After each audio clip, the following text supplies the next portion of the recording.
Hello friends, myself Varaprasad Saka coming to you with a new topic, that is chemotherapy. So chemotherapy, what we are going to learn in this chemotherapy. So in this chemotherapy, by the end of this unit, you are going to explain chemotherapy of specific infections and infestations, and you are also going to explain or say about nurses' responsibilities. So there are different contents we are going to study in this chemotherapy, in the head of chemotherapy.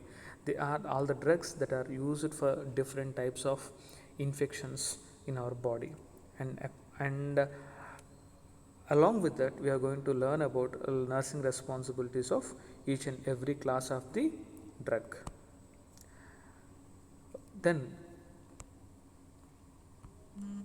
then coming to the chemotherapy. So let us know what is chemotherapy. Chemotherapy is the treatment given to the systemic infections, means infection of our internal organs or our body, or malignancy means cancer, with specific drugs that have selective toxicity for the cells of infecting organisms or malignancy, but has no or minimal effect on the host cells. And chemotherapy classification. So how it is classified? It is classified based on the action of drug on organism, type of organism. For example, it is divided into antimicrobials and anti-cancer drugs. Antimicrobials, which is further divided into antibiotics, antifungals, antivirals, antiprotozoal drugs, and antihelminthic drugs. Antibiotics are the drugs which acts on microorganisms like bacteria, whereas antifungals are the drugs which acts on fungal infections, and antivirals which are acting on viral infections. Antiprotozoals are the drugs which are acting on protozoans like malarial parasite, etc. And antihelminthics are the drugs which are acting on worm infections or helminthic infections like ringworm, etc. And anti-cancer drugs, like they're also called as anti-neoplastic drugs. So chemotherapy and the whole mechanism of action of these particular antibacterial drugs.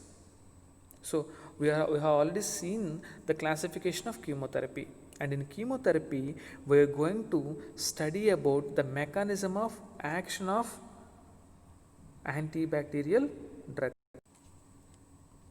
So say that if we have a bacteria, if you have a bacteria, okay, and that particular bacteria has all sort of cell organelles, nucleus, which helps for its survival. So now we are going to give some drugs, nothing but antibacterial drugs, to act on this particular bacteria.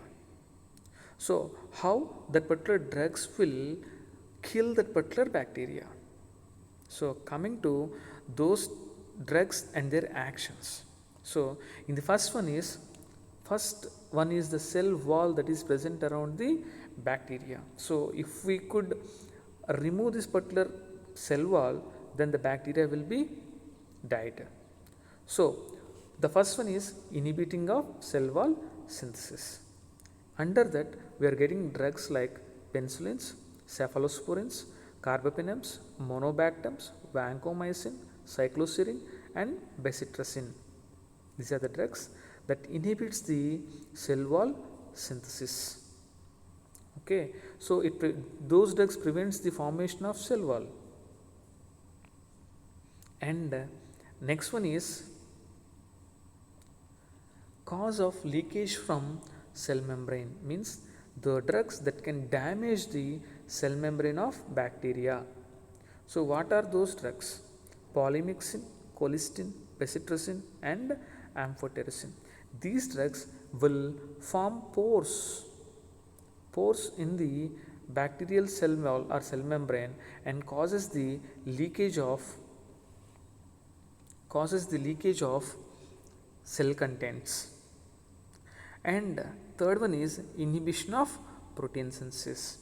Proteins are the essential elements that are present in every part of the cell or every cell for their survival or its functioning.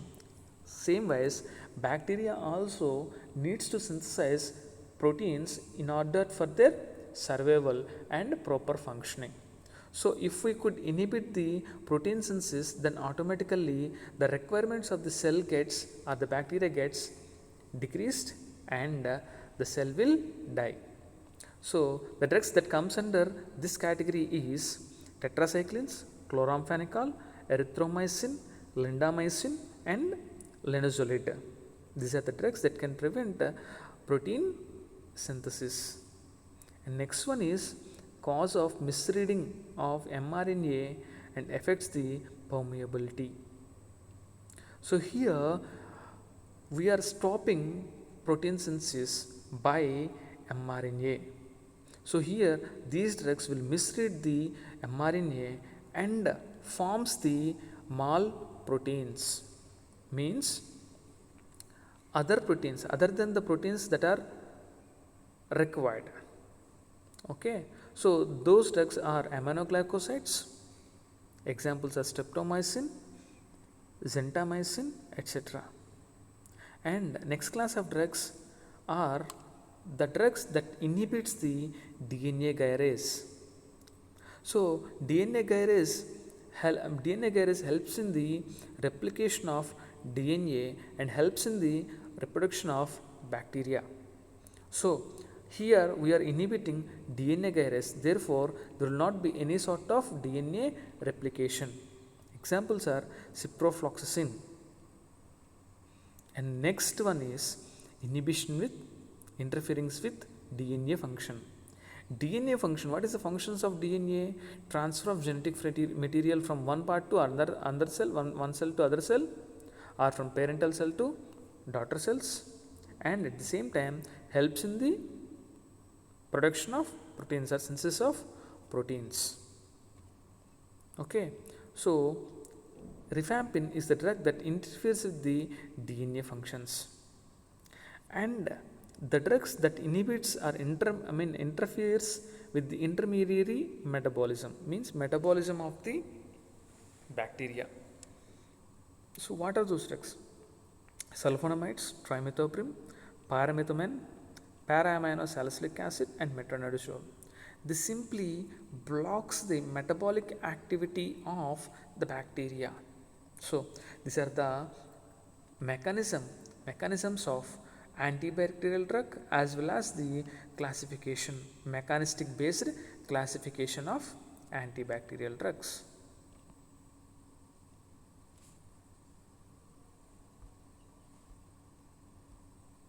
And based on the spectrum of activity, the drugs, antibacterial drugs have been classified into narrow spectrum, broad spectrum and extended spectrum. Spectrum means the range of the antibacterial drug, means that how much bacteria that can be, or how many types of bacteria that can be killed or stopped by these particular drugs. Narrow spectrum means very low range of the antibacterial drugs, where very less number of the microbial or microorganisms are inhibited. They are penicillin G, streptomycin and erythromycin. Broad spectrum means it can stop or it can kill varied or large varieties of bacteria. Examples are tetracyclines and chloramphenicol. Extended spectrum means they are much more extended to kill or inhibit a very varied variety of bacteria. They are ticarcillin and piperacillin. In that we are going to study about penicillin. So penicillin was discovered by a Scottish scientist and a Nobel laureate called Alexander Fleming in 1928, and it was clinically used in 19 41. So how it is synthesized? It was synthesized from a fungus called as Penicillium notatum, and now it is obtained from Penicillium chrysogenum. So then what is the mechanism of action of penicillins? So penicillin is an bactericidal, means which kills the bacteria, and it also interferes with the synthesis of bacterial cell wall. So let us see this particular mechanism of action. So bactericidal, and it inhibits with the, so it interferes with the synthesis of bacterial cell wall. So bacterial cell wall which is made up of peptidoglycan. So this particular drug attaches with the proteins called as penicillin binding proteins, and this penicillin binding proteins, after binding with the penicillin, they inhibit the transpeptidation enzyme. This transpeptidation enzyme which creates the cross linking between peptidoglycan chains, peptide chains. So when it is inhibited, you can see here, so this is the cell wall.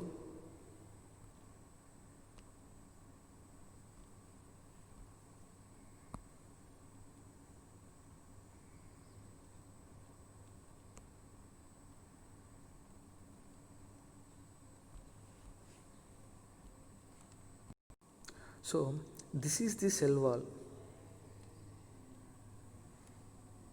This is the cell wall.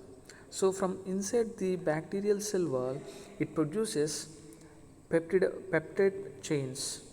These peptide chains are linked with one another to form peptidoglycan layer. Okay, and this is the enzyme called as transpeptidase. This transpeptidase which forms the transglycosidic linkages. Okay, and these are all the penicillin binding proteins. So when penicillin binds with the penicillin binding proteins, they cannot form the bond between layers, peptides. So when there is no peptide bonds or peptide linkings, the cell wall is disrupted. Cell wall is disrupted and gets damaged. So that is the mechanism of action of penicillins. Coming to the classification of penicillins. Penicillins have been classified based on their spectrum. They are narrow spectrum, moderate spectrum, broad spectrum, and extended spectrum. In narrow spectrum, there are three more types of drugs. They are beta-lactamase sensitive, penicillinase resistant, and beta-lactamase resistance. Beta-lactamase and penicillinase are the enzymes that are produced by the bacteria in order to digest or in order to break down the penicillin. And in that, examples for narrow spectrum antibiotics or narrow spectrum penicillins are penicillin G, penicillin V, which are very sensitive to beta-lactamases. And penicillinase resistance drugs are methicillin, oxacillin, nafcillin, and beta-lactamase resistant drugs are temocillin. And amoxicillin and penicillin are the moderate spectrum drugs. Broad spectrum drugs are coamoxiclav, and extended spectrum drugs are ticagrelin and carbinsulin. So coming to penicillin G. Penicillin G is also called as benzyl penicillin, which is commonly called as penicillin G, which is a gold standard penicillin. And the route of administration for penicillin G is typically given by parenteral route, and it is not given orally because it is very unstable in the hydrochloric acid of the stomach. Dosage. In children, Intravenously for severe infections, how it is given means 0.2 to 0.5 million units per kg per day in 4 to 6 doses. Oral is penicillin V and it is given 1 lakh units, means 10 million units per kg per day in 2 doses. And elderly people, no dose reduction is necessary if renal function is normal. If at all renal function is abnormal or renal failure is present, then we need to give 50 ml per minute. If the creatinine clearance is less than 50 ml per minute, then we have to reduce the dose by 25 to 50%. If the clearance is less than 10 ml per minute, we need to decrease the dose by 50 to 75%. And liver insufficiency, there is no need of any sort of dose adjustment. Indications of penicillin G. When we can use penicillin G means prophylactic use for rheumatic fever, and SABE means it is an endocarditis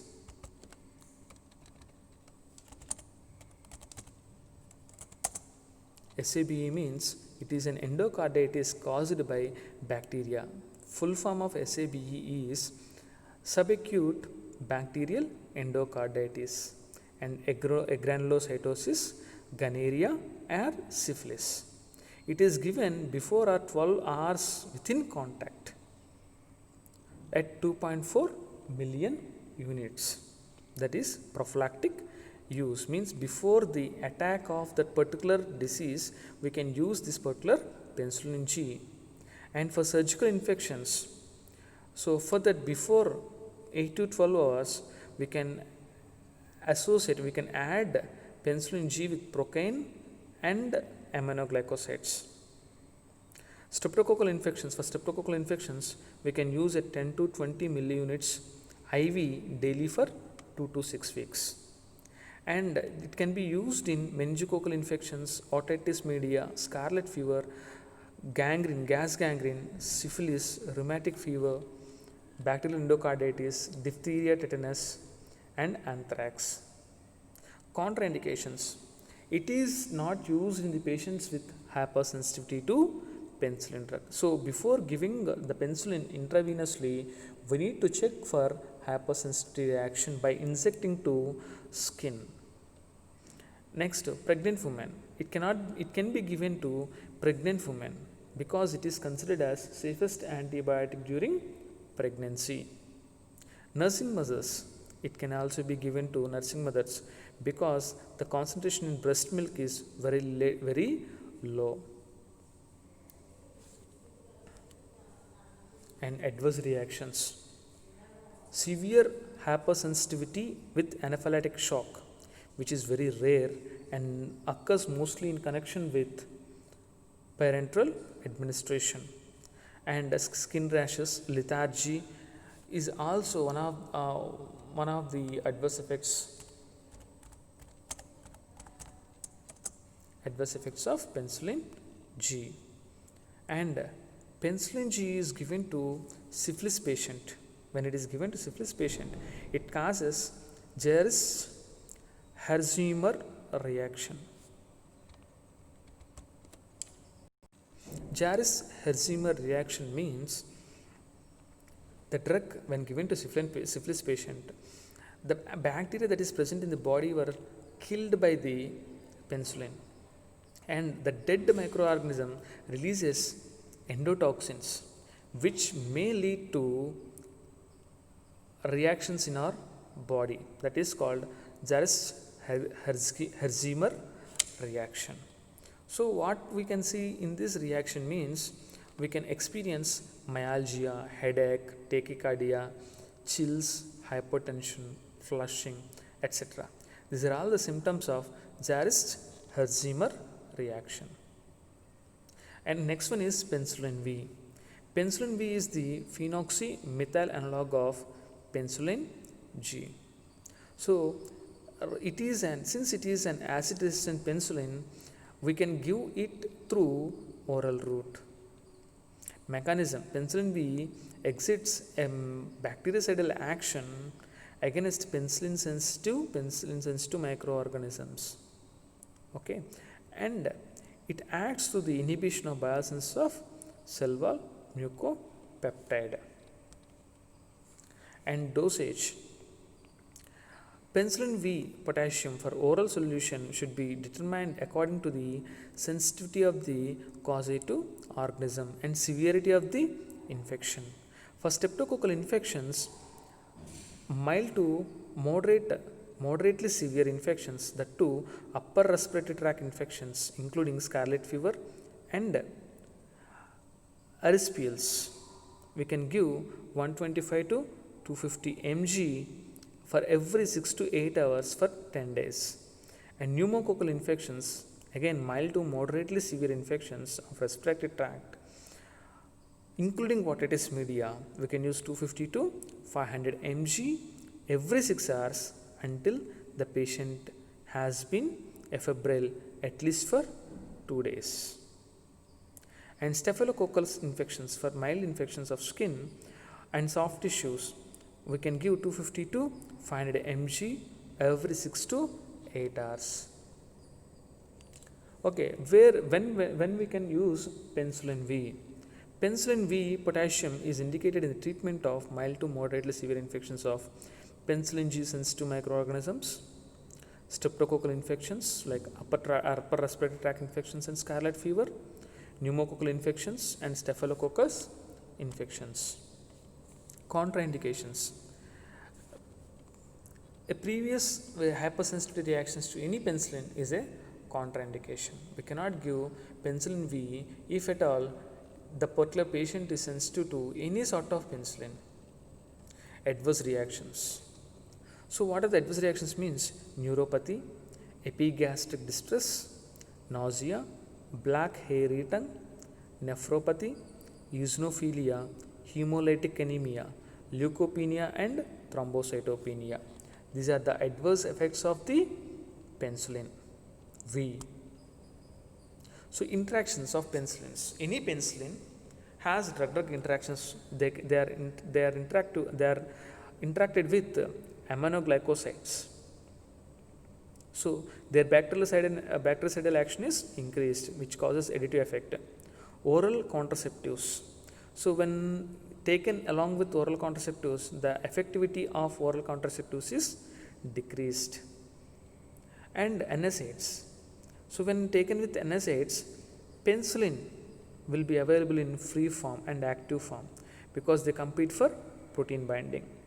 Probenecid: so when probenecid is taken along with penicillins, the penicillin effect is prolonged because probenecid competes for elimination through kidneys with penicillin. So probenecid goes first and penicillin remains in the body and has prolonged effect.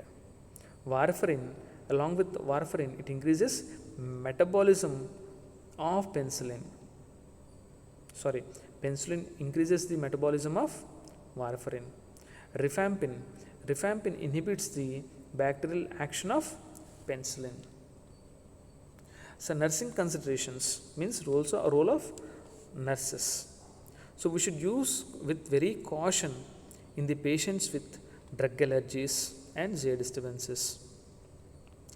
And before giving this drug, we should ask the patient whether they are allergic to the penicillin or not. And if they have any sort of doubt, we should give penicillin before 1 hour to check allergic reaction. For that we need to test scratch test with 2 to 10 units and give the drug at least 1 hour before bacteriostatic antibiotic. And we should periodically assess renal and hemopoietic actions. And large doses and prolonged therapy may occur especially with the geriatric and debilitated and immunosuppressed patients. And we should not confuse with the drug polycillin, insulin, penicillamine, or various types of penicillins. Okay, so these are all about the penicillins. And in the next class, we are going to study about cephalosporins. Now we will study about cephalosporins.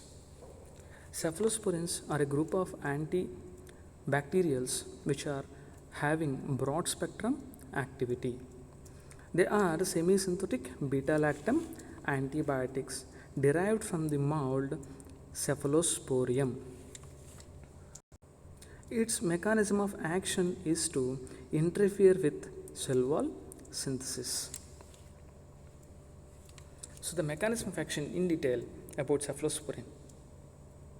They are bactericidal, means which kills the bacteria and interferes with the synthesis of bacterial cell wall. All cephalosporins act by inhibiting bacterial cell wall synthesis. Also, the autolytic enzymes in the cell wall may be activated, leading to bacterial death. So the classification of cephalosporins. First generation are highly active on gram-positive bacteria. They are cephalothin, cefazolin, cephredin, cephalexin, cephredine, ceftriaxone. Second generation, they are highly active on gram-negative and anaerobic bacteria. Examples are cefuroxime, cefoxitin, cefomandol, cefotitan, ceforexim axitil, cefaclor, cefprozil. Third generation are highly active on gram-negative bacteria. They are cefotaxime, ceftozoxime, ceftriaxone, cefixime, cefpodoxime, ceftadazime, etc. And fourth generation are extended spectrum, means they act on wide variety of bacteria. Examples are cefipime, cefiprium, cefidinir, and cefiditorin pivoxil. These are the classification and drugs of cephalosporins. We will see each drug in each generation. Cephalexin, which is orally acting first generation cephalosporin, but it is less active against penicillinase producing staphylococci and Haemophilus influenzae. Dosage, it is given 1 to 4 grams daily to be given in 4 equal divided doses, preferably on early in the morning or empty stomach. Indication: respiratory, genitourinary, skin and soft tissues, bone and joint infections, ENT infections. ENT means ear, nose and throat infections, and dental infections. Adverse effects includes skin rashes, urticaria, nausea, vomiting, diarrhea and neutropenia. Cefuroxime. Cefuroxime is a second generation cephalosporin which is resistant to gram-negative beta-lactamase and also active on gram-positive cocci. It is used in meningitis caused by Haemophilus influenza, meningococci, pneumoniae, gonorrhea due to penicillinase producing Neisseria gonorrhea. They are used at doses of 0.75 to 1.5 grams IM or IV for every 8 hours. Ceftriaxone, which is a third generation broad spectrum cephalosporin, which we have to administer only once. Its duration of action is 6 to 8 hours. In meningitis, we have to administer through IV for about 4 grams, followed by 2 grams IV once daily for 10 days or 72 hours after fever abates. Typhoid, 4 grams daily for 2 days, followed by 2 grams daily for 2 days. Other conditions 1 to 2 grams daily. Indications it is used in meningitis, septicemia, typhoid, UTI, prophylaxis in surgical infections, lower respiratory tract infections, pneumonias, pelvic inflammatory disease, STD, and basitremia. Cefpirone. It is a fourth generation cephalosporin which is active on both gram positive and gram negative bacteria, and it is used in nosocomial infection like septicemias, lower respiratory tract infections. Adverse effects like nausea, vomiting, diarrhea, and pseudomembranous colitis, and it increases in liver enzymes, eosinophilia, and thrombocytopenia. It causes taste disturbance after its injection. Dosage 1 to 2 gram intramuscular or intravenous twice daily depending on the severity of infection. Dose to be modified in case of impaired renal function. So the whole cephalosporins has drug interactions with alcohol which causes disulfiram like reaction which causes severe abdominal pain and headache. Aminoglycosides and furosemide which causes nephrotoxicity. When administered with chloramphenicol and when given with chloramphenicol, it decreases the efficacy of cephalosporins. Contraindication: it should not be used. Cephalosporins should not be used in pregnancy, breastfeeding, and patients when patients are hypersensitive to cephalosporins. And side effects of cephalosporins: hypersensitivity reactions, a rash, pruritus, fever, anorexia, nausea, flatulence, vomiting, diarrhea. And third generation medications which may cause suprainfections: cefmetazole, cefporazone, and ceftoten may cause bleeding tendencies. Taking cefotetan and drinking alcohol may cause severe disulfiram like reaction.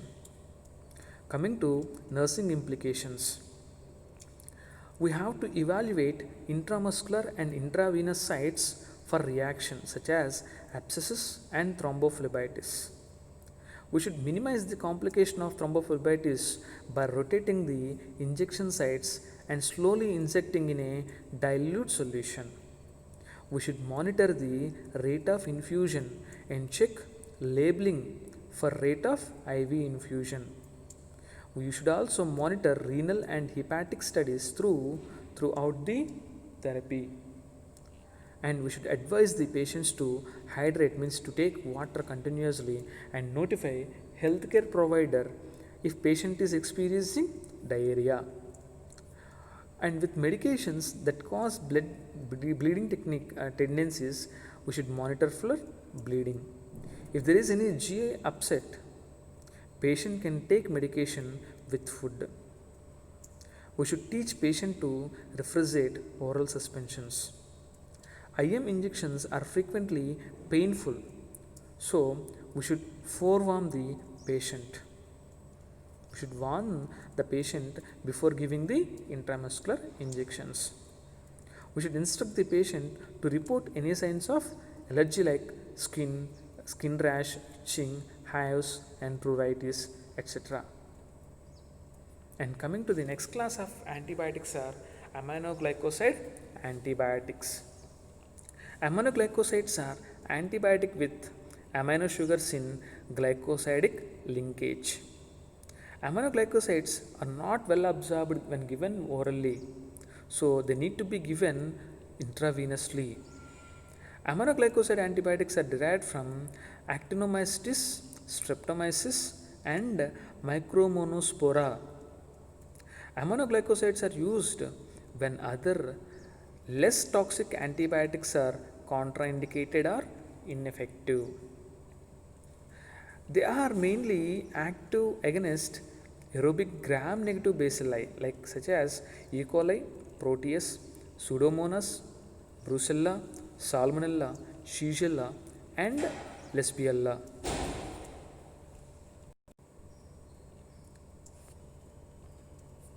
And coming to the classification of aminoglycosides. Aminoglycosides, they have been classified for our recognition or remembrance. Aminoglycosides that are derived from Streptomyces, they are suffixed with mycin, mycin. Examples are streptomycin, neomycin, kanamycin, pectinomycin, and paramomycin.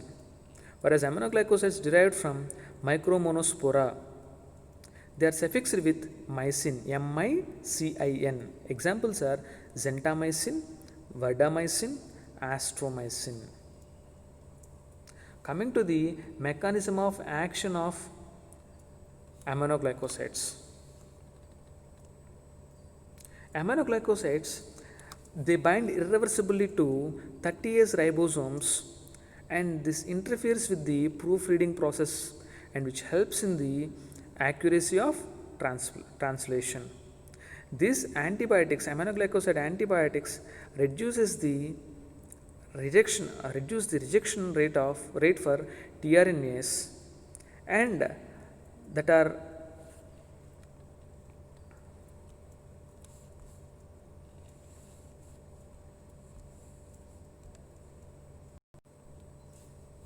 so these aminoglycosides which helps in the misreading of codons and premature termination of protein synthesis. See here we can see the aminoglycosides which are attached on the mRNA, and 30S ribosomal subunit, and when translation occurs, it makes the ribosomes to misread the mRNA, which leads to wrong amino acid addition and termination of protein. So, which gives us a wrong protein. By this particular aminoglycosides inhibits the protein synthesis. So, when there is another protein instead of the required protein which is formed in the bacteria, it leads to the damage to the bacteria and kills the bacteria. Aminoglycoside antibiotics, they are given at a dose of 0.75 to 1 gram daily IM route, for elderly 0.5 grams daily, and for children 20 to 40 mg per kg per day. Use: it is used in tuberculosis, subacute bacterial endocarditis, enterococcal endocarditis, used concomitantly with penicillin G for synergistic effect in the treatment of enterococcal endocarditis and brucellosis and plague. Contraindications: they are not used in the diseases of ear because it causes ototoxicity and hypersensitivity. Adverse effects like ototoxicity, damage to the ear, nephrotoxicity, damage to the kidneys, neuromuscular blockade. And nursing implications: we should assess the peak and trough levels. Ototoxicity is associated with persistent high trough levels rather than high peak levels. We should monitor renal function. We should monitor sensory problems like sensory loss of hearing. We should ask the patients to report tinnitus, high frequency hearing loss, persistent headache, nausea, dizziness, and vertigo. We should anticipate antidote for IV calcium gluconate. Antidote of IV calcium gluconate for treatment of neuromuscular blockade. By this we have completed aminoglycoside antibiotics. And now we are going to learn about antibiotics, aminoglycoside antibiotics. Aminoglycosides are the antibiotics with amino sugars in glycosidic linkage. Aminoglycosides, they are not well absorbed when given orally, so they need to be given intravenously for systemic infections. Aminoglycoside antibiotics, they are usually derived from the bacteria like actinomyces, streptomyces, and micromonospora. And aminoglycosides are used when other less toxic antibiotics are contraindicated or ineffective. They are mainly active against aerobic gram-negative bacteria such as E. coli, Pseudomonas, Brucella, Salmonella, Shigella, and Klebsiella. And they are also active against Staphylococci and Mycobacterium tuberculosis, but they don't have any activity against anaerobes. And coming to the classification of aminoglycosides, aminoglycosides derived from Streptomyces, they are suffixed with mycin, mycin, which is spelled as mycin. The examples are streptomycin, neomycin, kanamycin, septinomycin, and paramomycin.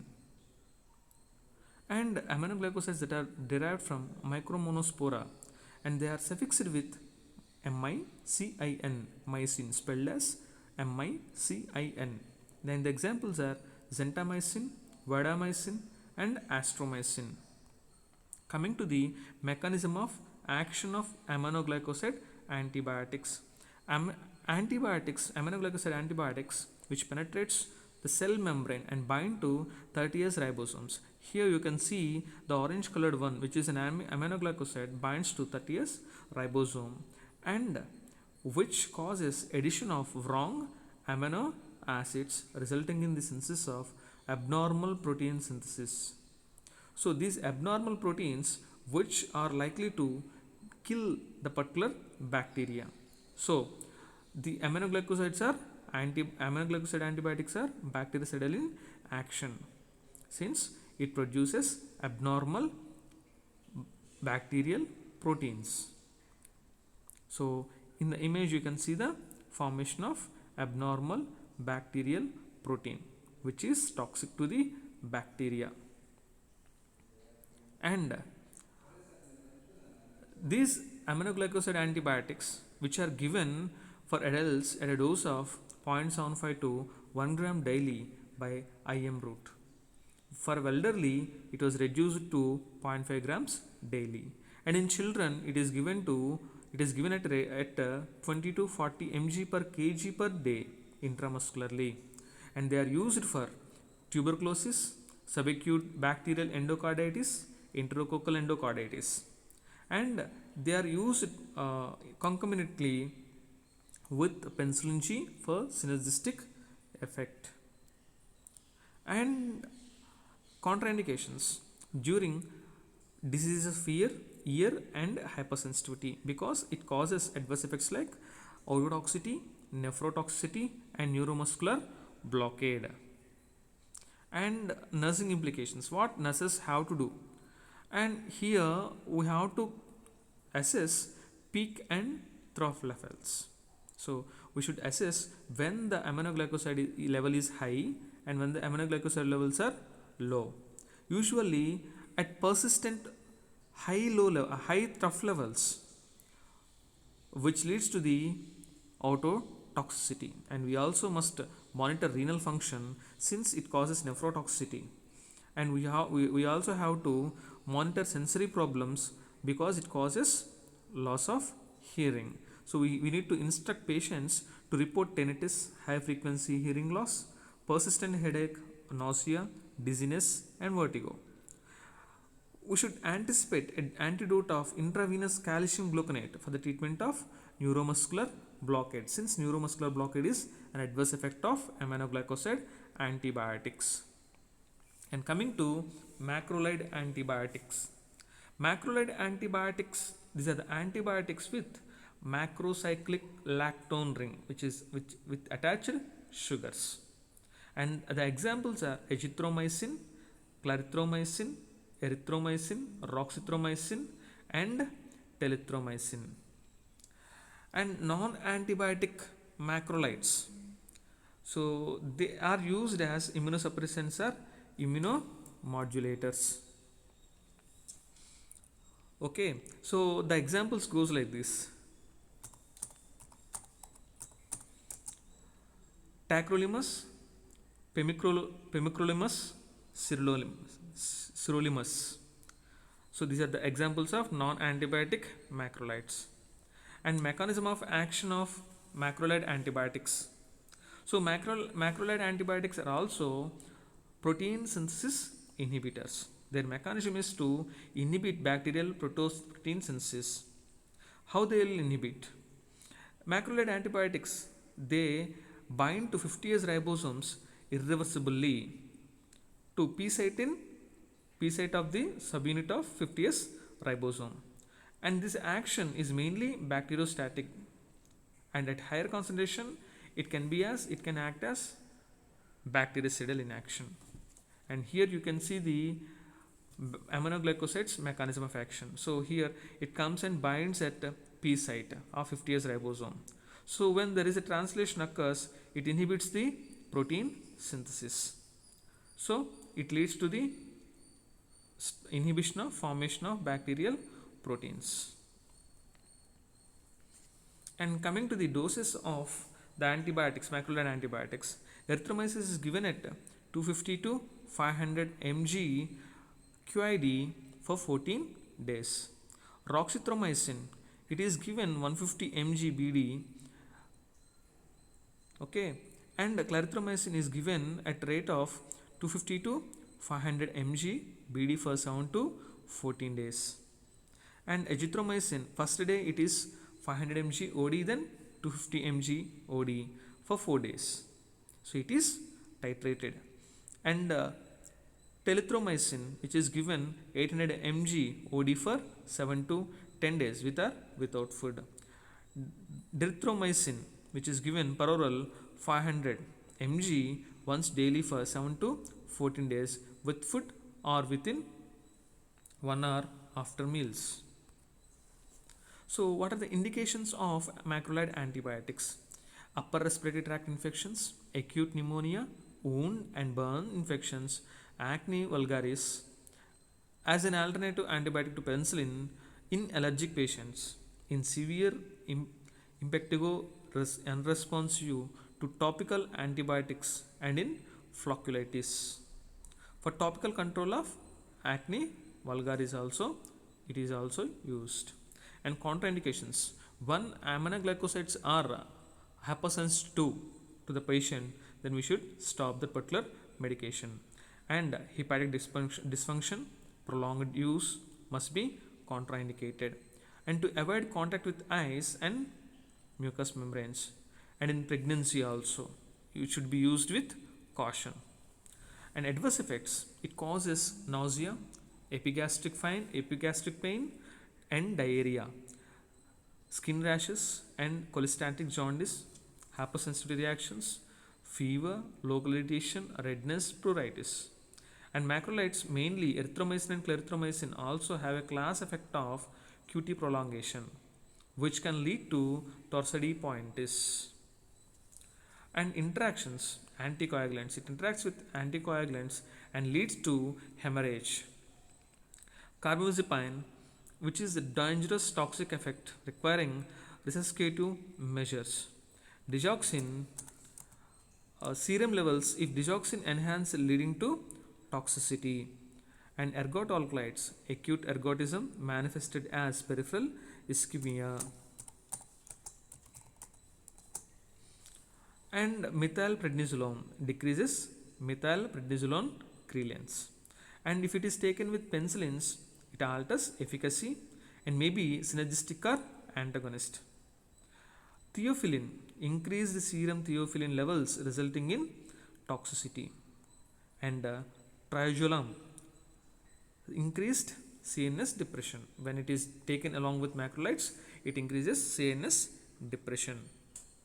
And coming to the nursing implications, we have to take care of things like we should instruct the patients medication 1 hour before or 2 hours after the food or antacids, because aluminum and magnesium antacids reduces the rate of absorption.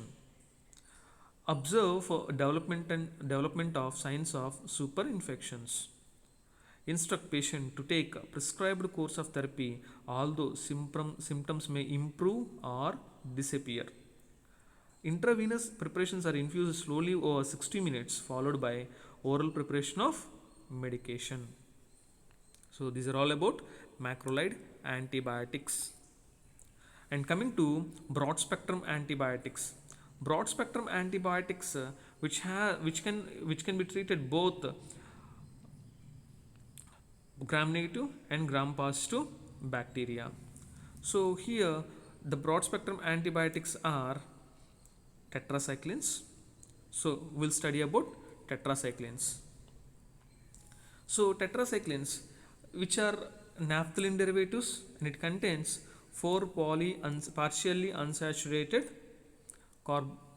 cyclohexane radicals.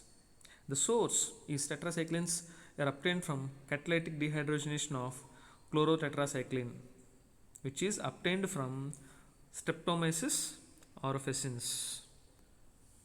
And classification of tetracyclines. There are two types. They are naturally occurring and semi-synthetic drugs. Natural tetracyclines are tetracycline, chlorotetracycline, oxytetracycline, democlocycline. And semi-synthetic are doxycycline, limecycline, meclocycline, metacycline, minocycline, and roletracycline. And classification of tetracyclines, that is this classification is based on the source, and this particular classification based on the action mechanism of based on the action. Okay, duration of action. Okay, and here short acting tetracyclines are, which are 6 to 8 hours, are chlorotetracycline, oxytetracycline, and tetracycline. Intermediate acting, which has 12 hours of action, and they are metacycline and democlocycline. Long acting are which are acting at 16 hours. They are doxycycline, minocycline, and tegacycline. And coming to the mechanism of action of tetracycline. Tetracycline inhibits cell growth by inhibiting translation.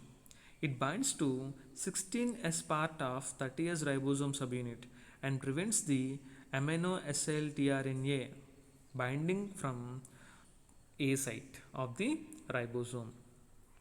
The binding is reversible in nature, hence the drug is bacteriostatic. And inhibition of enzyme systems and protein synthesis by binding to 30S ribosomes. And it also causes chelation of cations like calcium and magnesium, and also interferes with the phosphorylation of glucose. And preparation on dose. Tetracycline capsules, chlorotetracycline and oxytetracycline, they are given 1 to 2 grams per day in 3 to 4 divided dose, means 3 to 4 tablets per day, which is equal to 1 to 2 grams. Injection oxytetracycline 100 mg for every 6 to 8 hours by intramuscular, and they are also used in ophthalmic ointments, eye drops of tetra. And the indications are therapeutic uses. They are used for rickettsia infections like murine and typhus, chlamydial infections, and inclusion of conjunctivitis, bacillary and amoebic dysentery, gonorrhea, and syphilis, atypical pneumonia. They are contraindicated for pregnant or lactating mother and children. Adverse reactions: intolerance, skin rash, and photosensitivity. GI disturbances like nausea, vomiting, diarrhea. Liver damage, it causes liver damage by jaundice and fatty changes. Renal disturbances like proteinuria, aminoaciduria, and glycosuria. Yellow staining of teeth. Decreases in linear growth. Superinfection or inhibition of flora. And the side effects like nausea, abdominal cramps, vomiting, diarrhea, superinfection and photosensitivity. And nursing implications. Coming to nursing implications, we should instruct patients to take the drugs on empty stomach, and we should ask them to avoid with antacids, milk products, and iron supplements until at least 2 hours after the dose was taken. And we should not administer to pregnant women or children under age of 8 years to avoid tooth discoloration. We should monitor carefully for diarrhea because diarrhea may indicate a superinfection of bowel.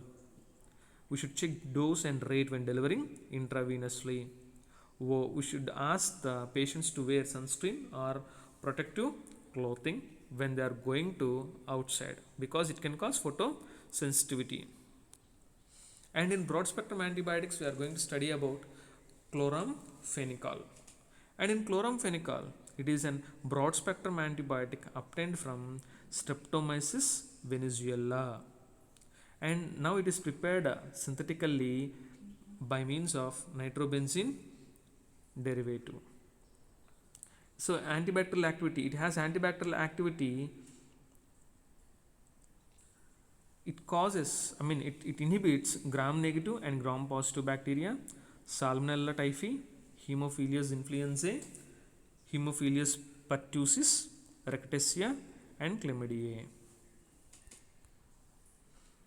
And mechanism of action of chloramphenicol. It is bacteriostatic and inhibits bacterial protein synthesis. And coming to pharmacokinetics, they are absorbed from GIT, distributed uniformly in the body fluids.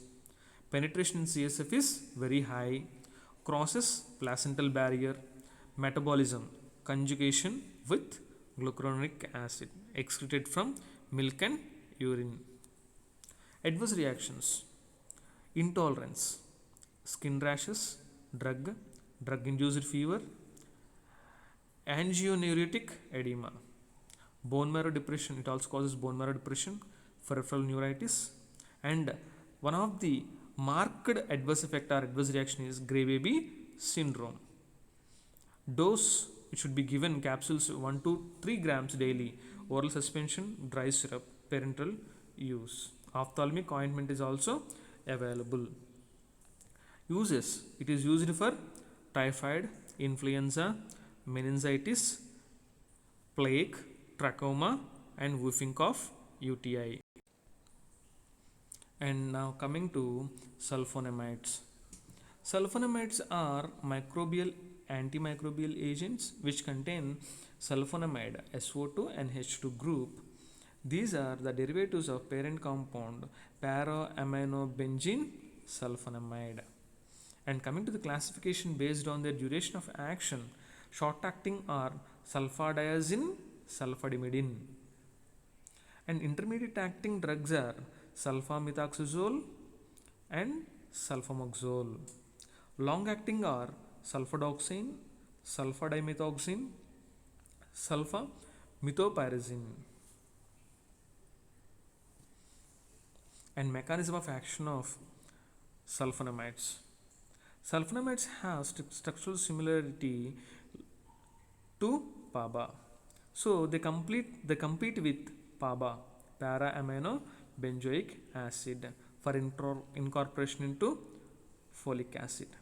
So they inhibit the enzyme folic acid synthetase, which is essential for bacterial growth. So here you can see the sulfamethoxazole or sulfonamides, which acts on the enzyme called dihydropterate synthetase, so which is essential for the formation of dihydrofolic acid. In the absence of dihydrofolic acid, it cannot produce any sort of amino acids, and which is essential for the bacterial growth.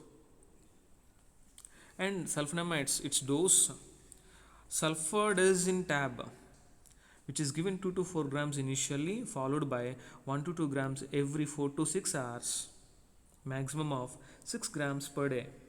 Sulfadimidine tab, same as sulfadiazine tab, Sulfamethoxazole tab 1 to 2 grams initially, followed by 0.5 to 1 gram every 12 hours.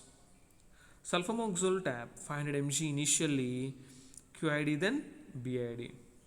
Therapeutic use: acute bacillary dysentery, ulcerative colitis, sulfasalazine, UTI, and cancroid.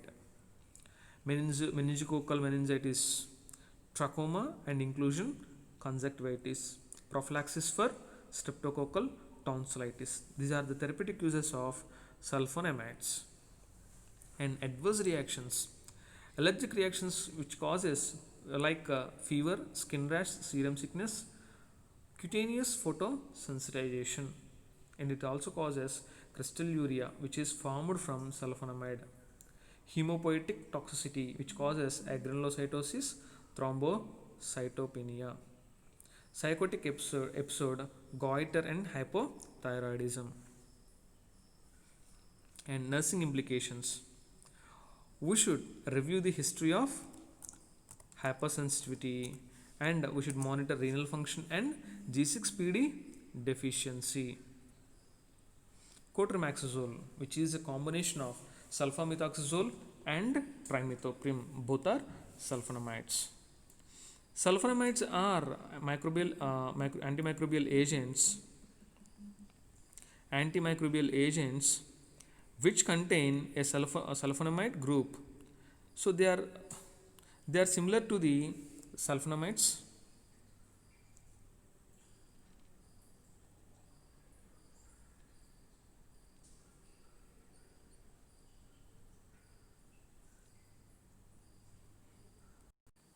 And its mechanism of action is similar to the sulfonamides. So here sulfamethoxazole inhibits PABA incorporation into folic acid, whereas trimethoprim inhibits the conversion of dihydrofolate to tetrahydrofolate. So here you can see the mechanism of action of trimethoprim and sulfamethoxazole. And coming to the dose, for adults it is given at 160 mg trimethoprim and 800 mg sulfamethoxazole for every 12 hours.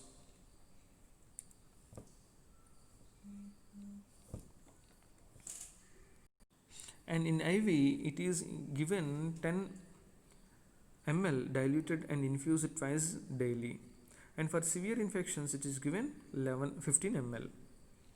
In children 6 to 12 mg trimethoprim and 30 to 60 milligrams sulfamethoxazole per kg per 24 hours, divided every 12 hours. Injection IM over 12 years, 3 to 4.5 ml twice daily. Higher dose for maximum 3 days for 6 to 12 years, 15 ml twice, 1.5 ml twice daily, and not recommended for children below 6 years.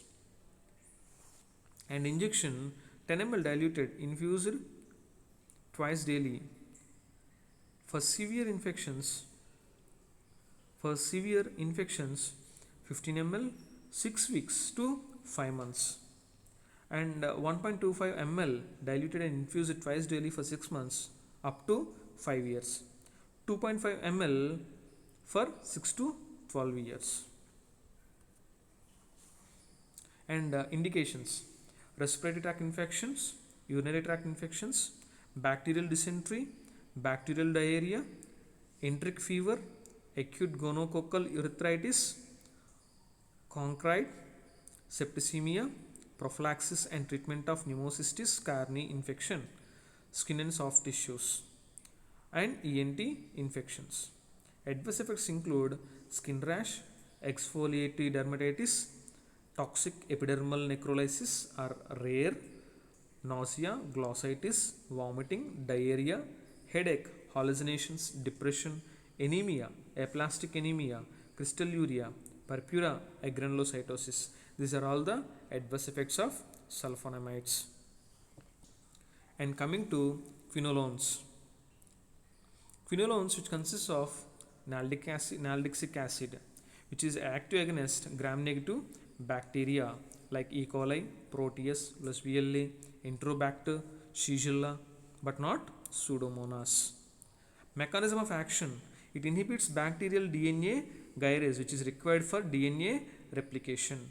When it doesn't happen, then it causes lysis of the cell, which is bactericidal. Its dose is 0.5 to 1 gram TDS or QID oral.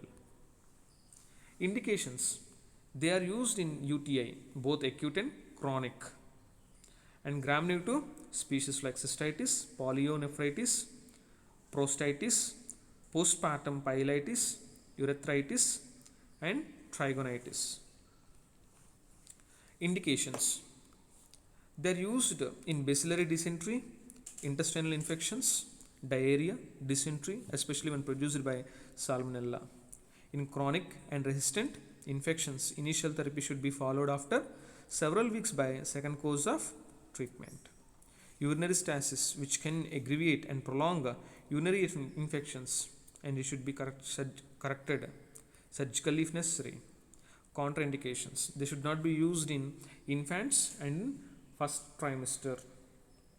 Adverse effects which causes nausea, epigastric distress, rashes, photosensitivity, increases in intracranial pressure, and blood dyscariasis. It also causes neurological toxicity, causing headache, vertigo, dizziness, visual disturbances, diplopia, seizures, leukopenia, and biliary stasis. Hemolysis in G6PD deficiency patients. Nursing considerations: we should ask the patients to avoid exposure to sunlight, and we should monitor for blood counts, liver and renal function tests to be done if therapy is continued for more than 2 weeks, and avoid porphyria and if history of convulsive disorders. And fluoroquinolones. Fluoroquinolones are also part of quinolones, and the classification are first generation and second generation. First generations are norfloxacin, ciprofloxacin, ofloxacin, and pefloxacin, whereas second generation are lomifloxacin, sparfloxacin, moxifloxacin, levofloxacin, gedifloxacin, and gemifloxacin. And its mechanism of action is same like nalidic acid, where it inhibits the enzyme bacterial DNA gyrase, and its adverse effects are nausea, vomiting, diarrhea, allergic reactions, CNS effects like confusion and nervousness and convulsions. Therapeutic uses: it is used in GI, UTI, GI infections, external otitis media like to Pseudomonas, chronic gram-negative osteomyelitis, typhoid fever. Ciprofloxacin, it is one of the fluoroquinolones, first generation fluoroquinolones, which is broad spectrum antibiotic and active against beta-lactam and aminoglycoside resistant bacteria, and low frequency of mutational resistance. It is used in UTI and respiratory infections, gonorrhea with a single dose of 500 mg, chancroid 500 mg BO or for 3 days, BD for 3 days. Typhoid 500 to 750 mg BD for 10 days.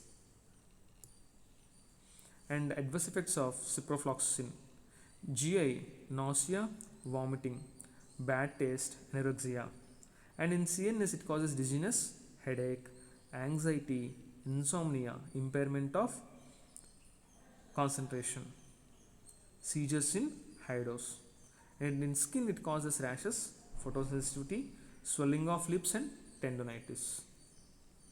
And nursing considerations are: we have to teach the patient to avoid antacids, iron supplements, and milk and dairy products, and for at least 2 hours after taking medication. And we should teach the patient to report any tendon pain or inflammation, and also encourage to take adequate fluids. And we have to administer IV over 60 minutes. Dosage regimen for anthrax inhalation is over 60-day period, and we should teach the patient to wear sunscreen or protective clothing when in sunlight. Thank you guys. By this we have completed antibiotics, and in the next class we are going to study about individual infectious drugs. Thank you guys.